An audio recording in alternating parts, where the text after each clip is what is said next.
It's that time of year again. You wake up feeling awful, head pounding, throat raw, fever, chills, and a cough that won't quit. You're desperate for relief and wonder, maybe I need antibiotics? It's a common thought. Antibiotics seem like a cure-all when you're this sick. But before you call your doctor, let's pause.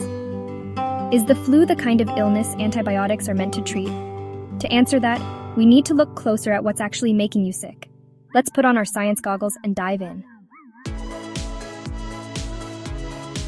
When it comes to the world of infections, there are two main culprits that cause most of the trouble: bacteria and viruses. These tiny invaders are everywhere, and while they might seem similar at first glance, they're actually very different in how they live, spread, and affect our bodies.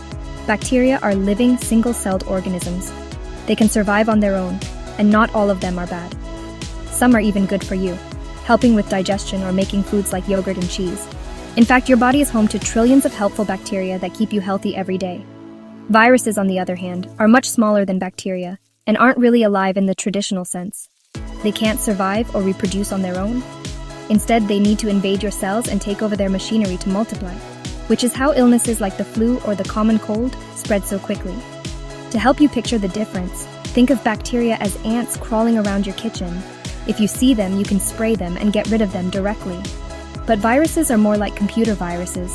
You can't just spray them away. You need special software, or in the case of your body, different medicines and strategies to fight them off.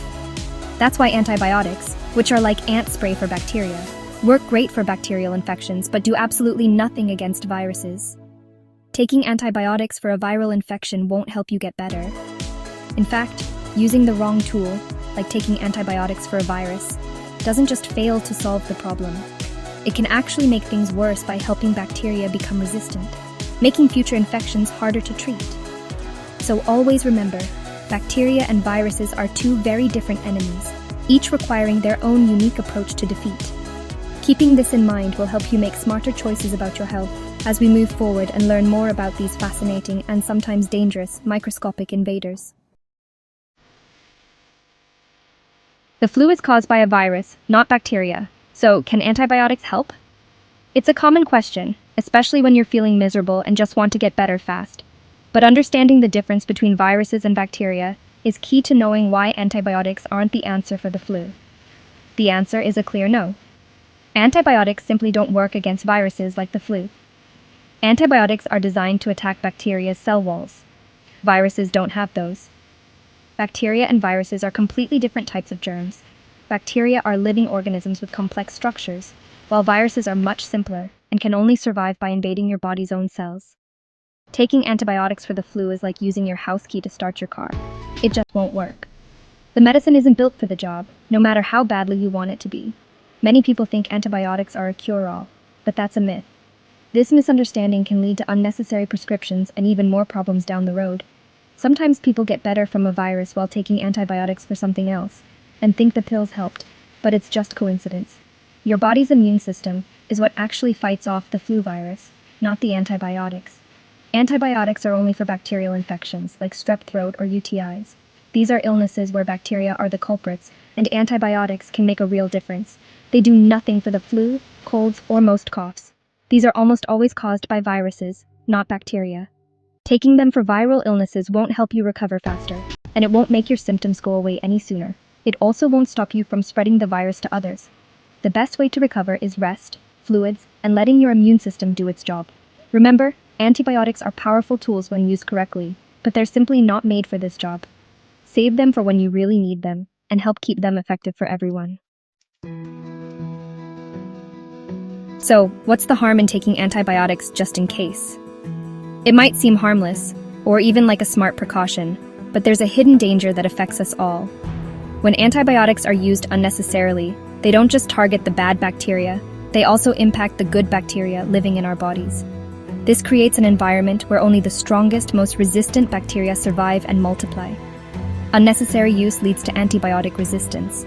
Bacteria evolve to survive the drugs, becoming superbugs. These superbugs are not just a science fiction concept. They are real, and they are spreading. They can cause infections that are much harder, and sometimes impossible, to treat with the medicines we have today. Every time you take antibiotics you don't need, you help bacteria learn to outsmart our medicines. Over time, this means that the antibiotics we rely on become less effective, putting everyone at greater risk.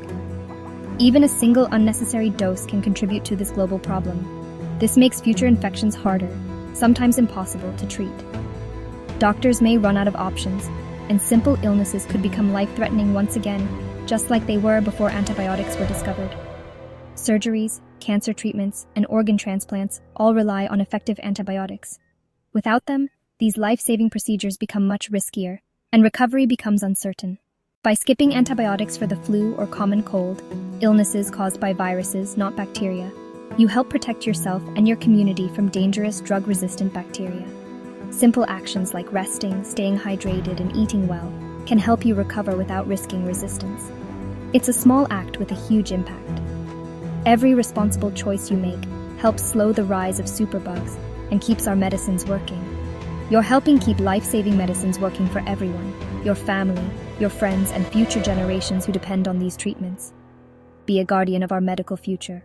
Say no to unnecessary antibiotics and help protect the world from the rise of superbugs. If you have the flu, antibiotics aren't the answer, but your immune system is.